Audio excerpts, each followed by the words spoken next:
Hi guys, this is Ratchet Throw and we are playing Criminal Case Elite Mode and happy Halloween guys for first, and we are in Mysteries of the Past and I decided to do, well, it was between this case and this case because both of those cases were very scary, but I decided to do case number 44, Graveyard Ship, because I remember that it included vampires, maybe possible vampires. Need to forget who's the killer. Need to forget. Buy some stickers.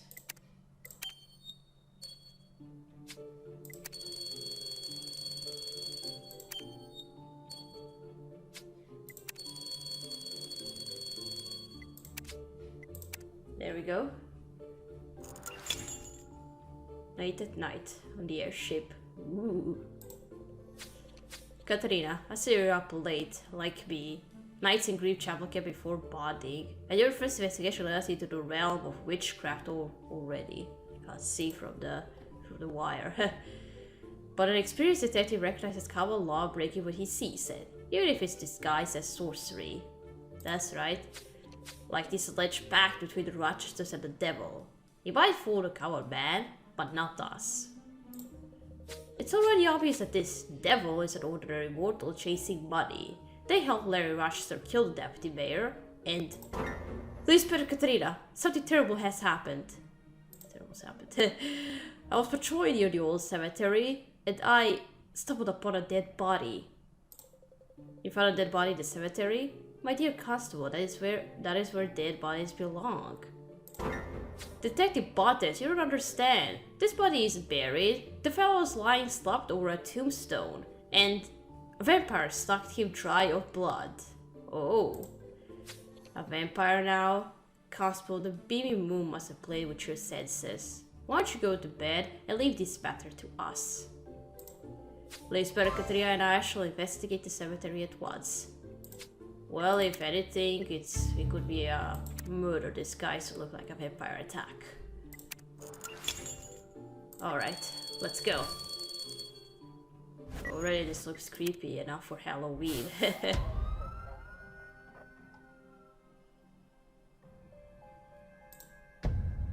Ooh.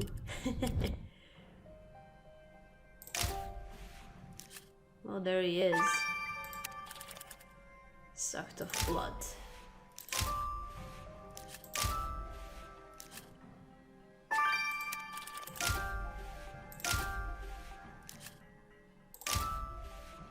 Okay.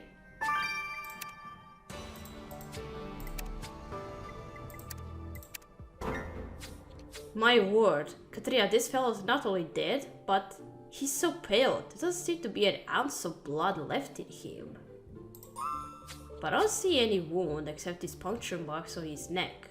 Are we supposed to believe that a vampire bit this man and drank his blood? Well, yeah. Horse feathers. A poor naive soul like Constable Ramirez may believe in vampires. But you and I know that someone in Grief Chapel is exploiting people's superstitions to disguise murders. Richard will explain to us how this fellow really died. Yeah. It would help to know the victim's name, but for now we only have his initials on his tie, EW. What about other clues, Katarina? Sharp Eye. That tombstone ornament might have been broken by the killer. Putting it back together should give us a lead. And with due respect to the dead, we may have to inspect that shrine as well. Those holy objects so close to the body might hide something. Well, yeah. Katia, the night is dark, but it's our duty to shine a light of reason on this ghastly crime. Let us proceed. Yeah. Let's search through the shrine first. Hopefully nobody dead is going to come after us for searching. Whoever lies there. Oh, some alcohol. A flask. Katarina, you found a flask in that shrine.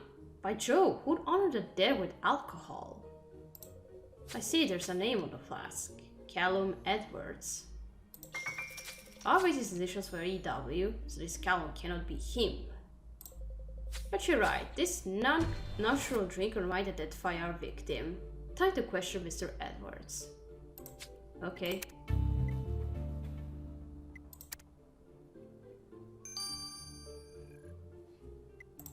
Alright, now the statue.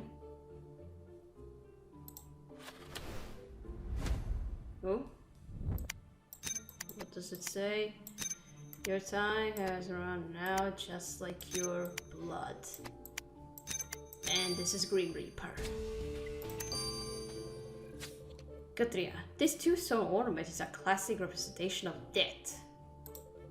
But you're right, someone's left a message on the statue. Your time has run out, just like your blood.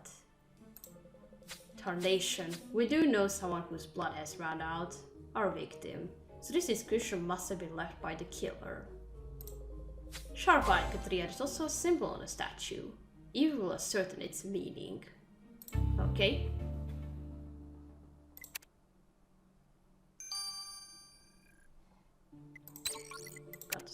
Almost forgot to start this.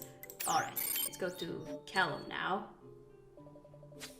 Mr. Edwards, Newspaper Katria found your flask in the cemetery. Can you explain? I'm sorry for drinking and littering, Newspaper Katrina. It was my friend's fault. It was Edgar who wanted to make merry.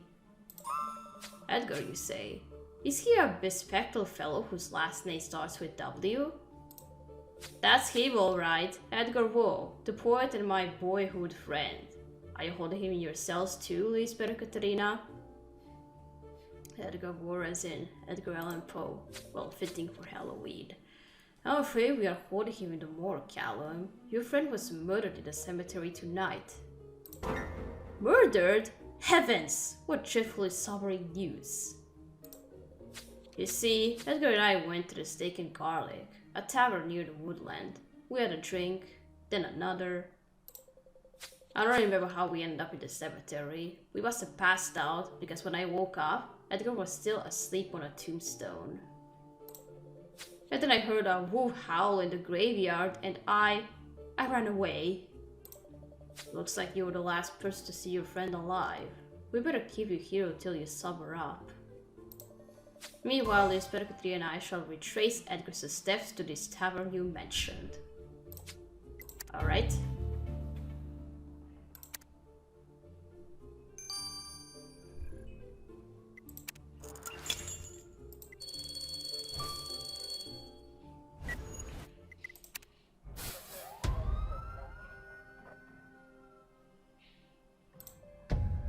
Alright, let's look around. Oh, I need a horse. Didn't see that coming. Wait a minute, Isaac is afraid of horses. Oh, what's he going to say about that?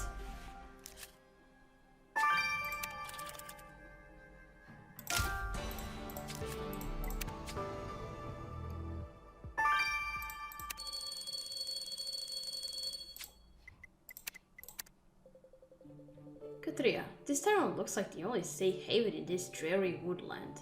What did... Well, he's chopping something. Chop. Chomp. Whoa! A horse! Dear Lord, Katrina, it's huge. Chomp. Chomp. Give me that. Yes, I see there's something in his mouth, Katrina. And if this horse was a pony, I would bravely seize it. But this piece could hack my hand off. Don't offer him your hand then. Chomp, chomp. Just give me the paper. Alright, Katrina, I can do this. I shall slowly reach for the paper in the beast's mouth. Yeah. There, Katrina, I have it. It's soggy and faded, but now that I've done the hardest part, you're welcome to retrieve the writing on the paper. Well, you did the hard part then. I wish I'll forget that you found a locket too. Let's open it and see what's inside. So much excitement, but we must press on and see what these clues tell us about the victims' night at this tavern. Okay.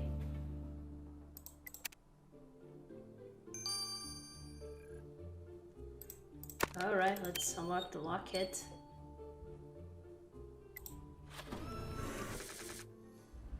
The dark and gothic, just like Halloween.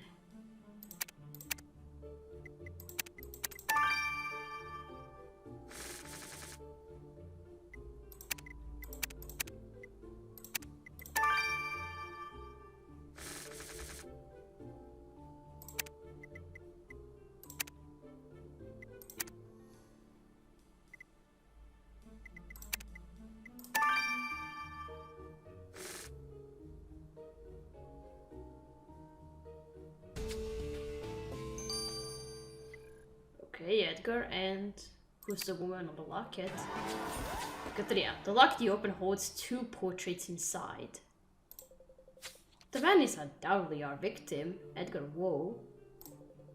But who's this fair maiden opposite him? You're right, we ought to return to the airship and consult our records. Okay.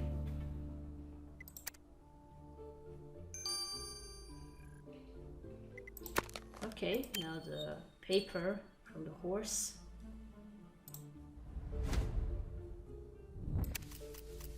He's permitted to stable his horse at the inn for 3 hours. Innkeeper. Can't read it. Katrina, this note I've rescued from our fearsome beasts a permission to stable a horse at the tavern. And it was issued to our victim, Edgar Woe. Very considerate of his horse to have surrendered this evidence. You're right, Katrina. The innkeeper must remember our victim if he issued this permission. Let's speak to this Mr. Oland. Okay.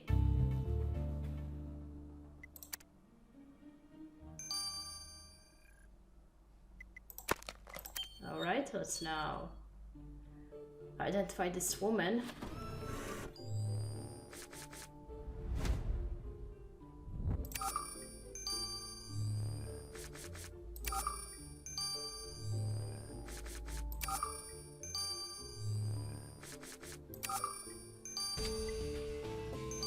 Annabelle Lay.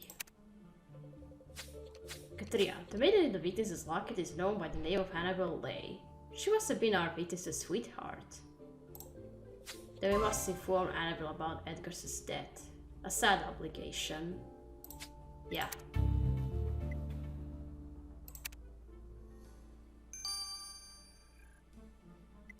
Alright, let's go to the innkeeper first. Welcome to the Steak and Garlic. What can I get you? Well, nothing for now. Lisbeth and I are from the flying squad, investigating the murder of Edgar Woe. He stabled his horse here tonight. I remember Edgar and his friend. Murdered, you say? Well, they can't say I didn't warn them. Warn them? Of what? The dangers lurking in the woodland. Can you not hear the creatures of the night howling and growling with madness? No. Looks like the biggest danger Edgar faced was drinking too much of your tipple. He passed out in the cemetery after he left your tavern, and... let me guess, Hell's gates opened and the demons swarmed out and took him. I cautioned them not to go outside, I did. And if you're wise, you'll stay here till daybreak too.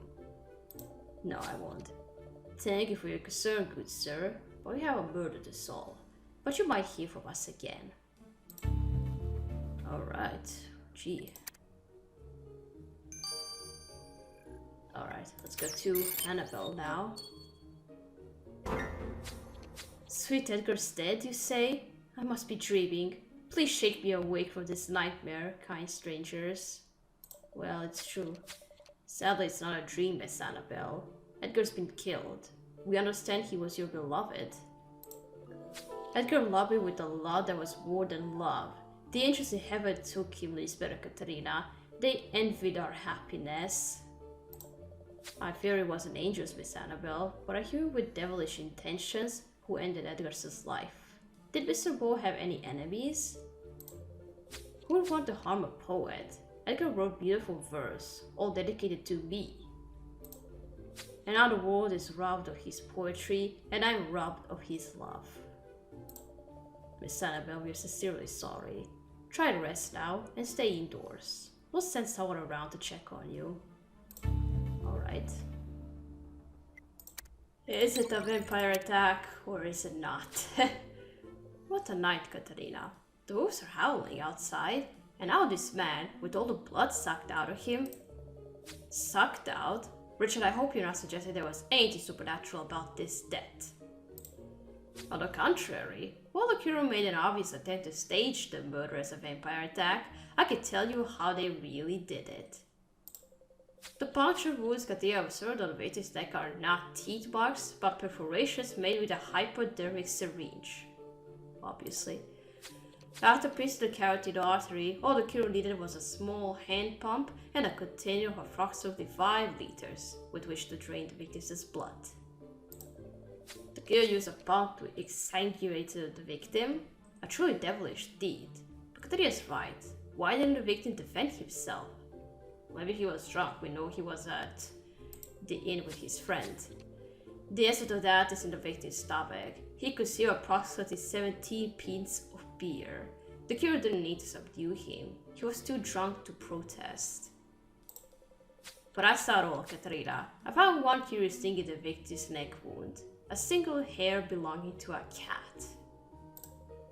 The placement of the hair suggests it came from the needle and therefore the killer. You know how cats shed their hair everywhere. The killer must have a cat as a companion. I can't see the beginning of the sentence on the wire. Well, their cat will bring bad luck to the killer now that Katria's on their trail. If it's a black cat.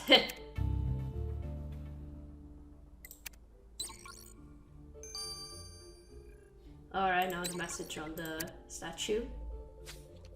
First witches, now vampires. Katria, looks like we are on another journey into the occult. Such enthusiasm for superstition does not befit a member of the flying squad, Evelyn. Now, Mr. Bontes, we all know you never play a big game of chess without your Gris. Yeah, that's not the same thing at all. It's not superstition, it's tradition. Let's talk about this symbol Kateria found on the statue by the body. Well, the message itself was written in ashes using the carved bones of goats. A tradition, if you wish, in vampire lore. And the symbol is taken from a little-known version of Dracula's legend. It's a rune representing Rat, or the 7 deadly sins. In short, Katia Yukio warned the victim that his death was imminent, for he invoked the wrath of a vampire. Of course, you know Yukio is just an ordinary mortal, but one who is well versed in vampire lore and proud to show it off. Well, if Yukio is a vampire expert, we shall bring some garlic along with the handcuffs when we arrest them, Katerina. Yeah. Katerina, what a peculiar night. We're dealing with the case of a dead poet who was found with the blood draining from his body. The murder bears all the marks of a vampire attack, but we know it's all smoke and mirrors. Someone in Greenchapel, known as the Devil, is helping people disguise murders as supernatural attacks. They have Larry Rochester, and they might have had a hand in this murder too. But who could have wanted the poet dead? His muse? His friend? Or the innkeeper who... Katerina, drop everything. You received a dinner invitation. It is imperative that you attend. A dinner invitation? But gee, we're in the middle of a murder investigation. Say not a word, Bontemps. Trust me, this is an invitation you cannot refuse. Katerina, get ready. Oof, sounds serious.